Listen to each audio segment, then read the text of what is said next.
दोस्तों नमस्कार। हरियाणा अखबार में आपका स्वागत है। अगर आप पहली बार आए हैं तो बता दें, यह आपको हर शाम मिलता है हरियाणा की राजनीति, अपराध, भर्ती, शिक्षा, मौसम और बाकी सब कुछ एक ही बुलेटिन में। ताज़ा खबर के लिए अगले दिन का इंतजार नहीं करना पड़ेगा। चैनल अभी नया है, अगर खबरें यूजफुल लगे तो सब्सक्राइब करें, बेल आइकन दबाएं और वीडियो को लाइक भी करें। अब शुरू करते हैं आज की खबरें। जून 2026 और दिन है मंगलवार। आज की खबरें काफ़ी बड़ी है। 661 करोड़ के बैंक घोटाले में एक कैंसिल चेक ने आईएएस पंकज अग्रवाल की पूरी पोल खोल दी।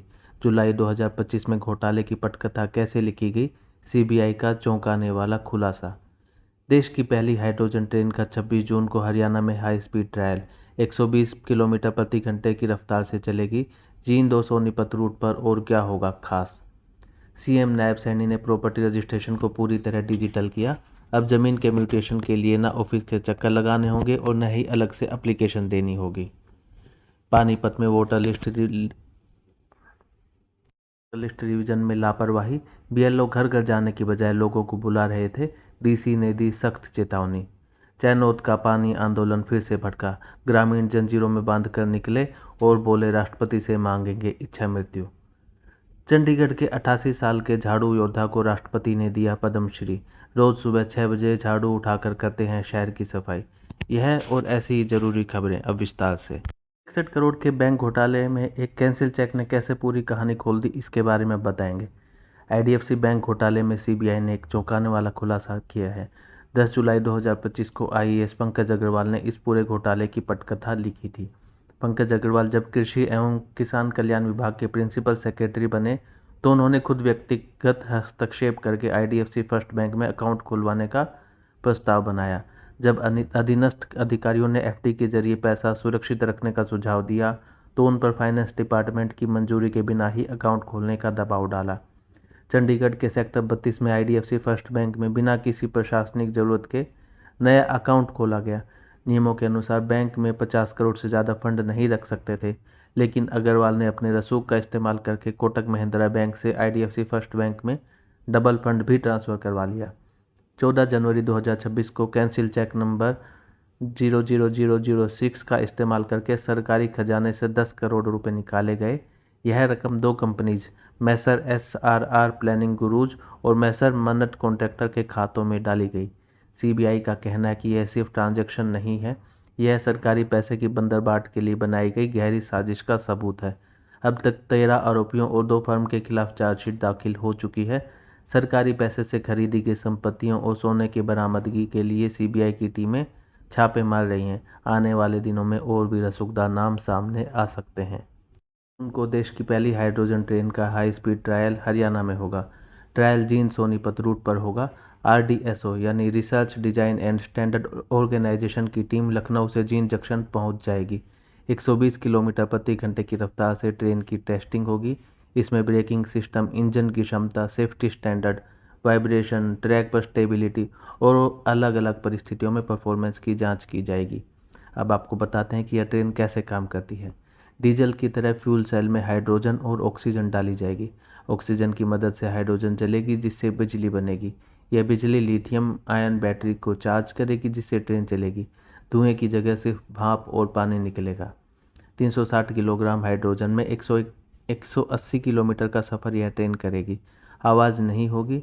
जींद से सोनीपत की दूरी करीब 90 किलोमीटर है। यात्री आरामदायक सफ़र कर सकेंगे। यह इंडिया का पहला जीरो एमिशन ट्रेन ट्रायल है। अगर यह सफल रहता है तो यात्रियों को बहुत जल्द इसका फ़ायदा मिल सकता है। सैनी ने लॉन्च किया auto mutation system. CM Nayab Singh Saini ने मंगलवार को ऑटो म्यूटेशन सिस्टम और पेपरलेस रजिस्ट्रेशन 2.0 लॉन्च किया। यह प्रॉपर्टी रजिस्ट्रेशन को पूरी तरह डिजिटल करने की दिशा में एक बड़ा कदम है। अब क्या बदलेगा? प्रॉपर्टी रजिस्ट्रेशन के बाद म्यूटेशन के लिए अलग से एप्लीकेशन नहीं देनी होगी। म्यूटेशन डॉक्यूमेंट घर बैठे ऑनलाइन डाउनलोड कर सकेंगे। सीएम ने कहा कि पहले म्यूटेशन और ज़मीन से जुड़े कामों के लिए 1 से 2 साल इंतजार और बार बार ऑफिस के चक्कर लगाने पड़ते थे। पेपरलेस रजिस्ट्रेशन पहले 29 सितंबर 2025 को कुरुक्षेत्र के लाडवा तहसील में शुरू हुआ था। 1 नवंबर 2025 से पूरे हरियाणा में लागू किया गया। पिछले 8 महीनों के फीडबैक के आधार पर अब दूसरा फेज लॉन्च किया गया है। इसके अलावा कुछ और नई सुविधाएं भी शुरू की गई हैं। आधार बेस्ड ई केवाईसी को अनिवार्य कर दिया गया है। कंपनी, इंस्टीट्यूशन या एनआरआई अपना प्रतिनिधि नियुक्त कर सकते हैं। केस स्टेटस ऑनलाइन ट्रैक होगा। पासपोर्ट जैसी तत्काल अपॉइंटमेंट सुविधा मिलेगी। डीटीपी और एनओसी अप्रूवल भी अब ऑनलाइन होंगे। पंचकुला, रोहतक, चरखी दादरी, हांसी की वाटर सप्लाई सुधरेगी। Haryana water supply and sewage board की 59वीं बैठक में सीएम सैनी ने इन 4 शहरों की वाटर सप्लाई सुधारने के लिए स्पेशल स्ट्रेटजी तैयार करने के निर्देश दिए हैं। पिंजौर, मोरनी और कालका के लिए नया वाटर वर्क्स बनाने का भी आदेश दिया गया। कौशल्या डैम में मानसून का अधिकतम पानी जमा करने के निर्देश सीएम सैनी ने दिए। 2026 और 27 में 712 नई वाटर सप्लाई और सीवरेज इंप्रूवमेंट स्कीम को 2534 करोड़ रुपए की लागत से मंजूरी दी गई है। सीएम ने यह भी कहा कि घग्गर नदी में कोई भी अनट्रीटेड पानी नहीं डाला जाए, यमुना की तरह। राष्ट्रीय अध्यक्ष नितिन नवीन कल 25 जून को रोहतक आएंगे। इमरजेंसी की बरसी पर महर्षि दयानंद यूनिवर्सिटी के टैगोर ऑडिटोरियम में लोकतंत्र सेनानियों को श्रद्धांजलि दी जाएगी। पंचकुला में सीएम, नायब सैनी और फरीदाबाद में भी अलग अलग कार्यक्रमों में शामिल होंगे। बीजेपी प्रदेश अध्यक्ष अर्चना गुप्ता ने 25 जून 1975 को आपातकाल को काला अध्याय बताते हुए कांग्रेस पर निशाना साधा। राज्यसभा सांसद संजय भाटिया ने कहा, रोहतक में इमरजेंसी 1984 के दंगों और देश के बंटवारे को लेकर कांग्रेस पर जमकर हमला बोला। कांग्रेस ने भी इसका पलटवार दिया है। हरियाणा कांग्रेस अध्यक्ष राव बीरेंद्र सिंह ने महेंद्रगढ़ में कहा कि छात्रों की गूंज कैंपेन में उन्होंने कहा कि बेरोजगारी और पेपर लीक से युवाओं का भविष्य अंधेरे में है। 2024 में हरियाणा के 46,000 ग्रेजुएट और पोस्ट ग्रेजुएट ने सफाई कर्मचारी पदों के लिए आवेदन दिया। यह बेरोजगारी की भयावह तस्वीर है। विधानसभा स्पीकर और भूपेंद्र सिंह हुड्डा भी हुए आमने सामने। हरियाणा असेंबली स्पीकर हरविंदर कल्याण ने नेता प्रतिपक्ष भूपेंद्र सिंह हुड्डा का समानांतर विधानसभा विवाद पर दिया जवाब असंतोषजनक बताकर खारिज कर दिया। स्पीकर ने कहा कि 27 अप्रैल के स्पेशल सेशन के दौरान कांग्रेस ने बिना अनुमति विधानसभा परिसर में मॉक सेशन चलाया। इसमें कांग्रेस एमएलए ने स्पीकर और मिनिस्टर जैसी भूमिका निभाई और चल रहे सेशन को असंवैधानिक घोषित करने की कोशिश की। स्पीकर ने कहा कि किसी राजनीतिक दल की असहमति से कोई भी संवैधानिक सेशन असंवैधानिक नहीं हो जाता। के चैनात गांव में 40 दिन से चल रहा पानी का आंदोलन और भी उग्र हो गया है। ग्रामीणों ने जंजीरों में बंधकर विरोध मार्च निकाला। आंदोलन कमेटी प्रमुख अनूप चैनोत ने कहा कि सरकार ने पहले टी कनेक्शन लगवाया, फिर हटवा दिया, महिलाओं पर लाठीचार्ज करवाया और उन्हीं पर केस दर्ज कर दिए। अगर जल्दी स्थायी समाधान नहीं हुआ तो पूरा गांव राष्ट्रपति से इच्छा मृत्यु की मांग का ज्ञापन देगा। खाप की बैठक भी जल्द होने वाली है। हांसी विधायक की नो एंट्री पहले से ही लागू है। विभाग ने विवादित हिस्से को छोड़कर आगे राजही हेड की दिशा में पाइपलाइन का काम पुलिस सुरक्षा में फिर से शुरू कर दिया है। ग्रामीण अलग पाइपलाइन का प्रस्ताव नहीं मानते।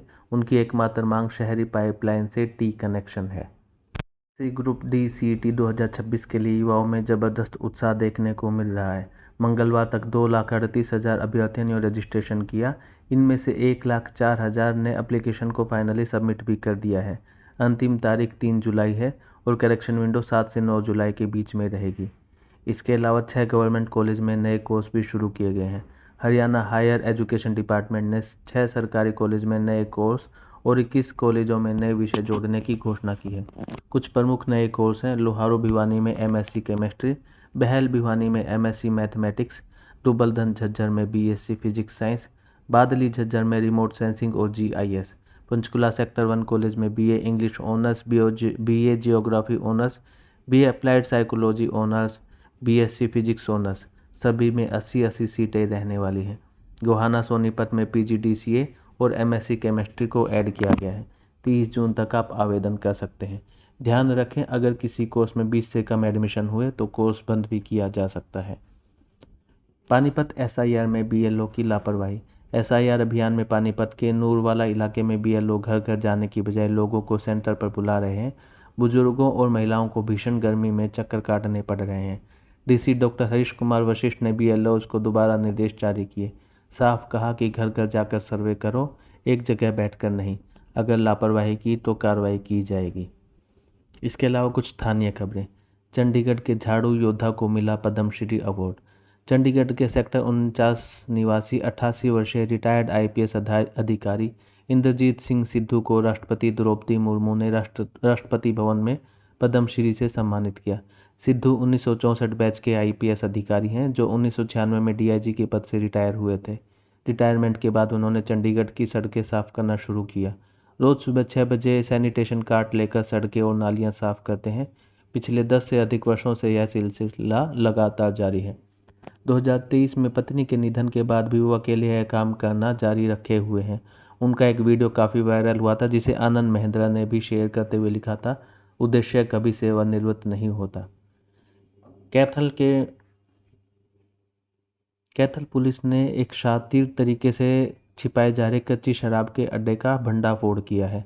आरोपी अमरिक उर्फ जोनी ने 2 घरों में बेडरूम की फ्लोर तोड़कर 500-500 लीटर की 3 प्लास्टिक टैंक दबाई थी, ऊपर से टाइल लगवा दी और बेड बिछा दिया। पुलिस को फ्लोर में खोखली आवाज़ें आई तो खुद छेनी हथौड़ा लेकर टाइलें तोड़ दी गई। 400 लीटर लाहन यानी कच्ची शराब का रॉ मटेरियल मिला। इससे लगभग 250 लीटर कच्ची शराब बन सकती थी। अमरीक को गिरफ्तार कर लिया गया है और तीनों टैंक को नष्ट कर दिया गया है। रोहतक के करौथा गांव में 15 साल की माया धनखड़ राष्ट्रीय स्तर की जूनियर रोइंग खिलाड़ी थी, जिनकी तालाब में डूबकर मौत हो गई। सोमवार शाम को अभ्यास करते समय वो 100 मीटर चौड़े गांव के तालाब में डूब गई। तालाब के बीच में सांस फूली तो उन्होंने आवाज़ लगाई। दूसरी नाव से उन्हें निकाला गया, लेकिन तब तक बहुत देर हो चुकी थी। पीजीआई में उन्होंने दम तोड़ दिया। माया ने हाल ही में छत्तीसगढ़ में राष्ट्रीय प्रतियोगिता में हिस्सा लिया था, जहां उनकी टीम 7वें स्थान पर रही थी। गांव की इंटरनेशनल खिलाड़ी पूजा धनखड़ की एकेडमी में पिछले 1 साल से ट्रेनिंग ले रही थी माया। एकेडमी को 3 महीने पहले ही खेल विभाग से मान्यता मिली थी। तो यह थी आज 24 जून 2026 की कुछ ज़रूरी खबरें। कल भी काफ़ी बड़ी खबरें रहने वाली हैं। अगर आपको आज का बुलेटिन पसंद आया तो वीडियो को लाइक करें और चैनल को सब्सक्राइब करना न भूलें।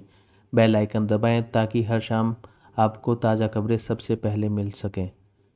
हरियाणा अखबार आपके लिए। धन्यवाद।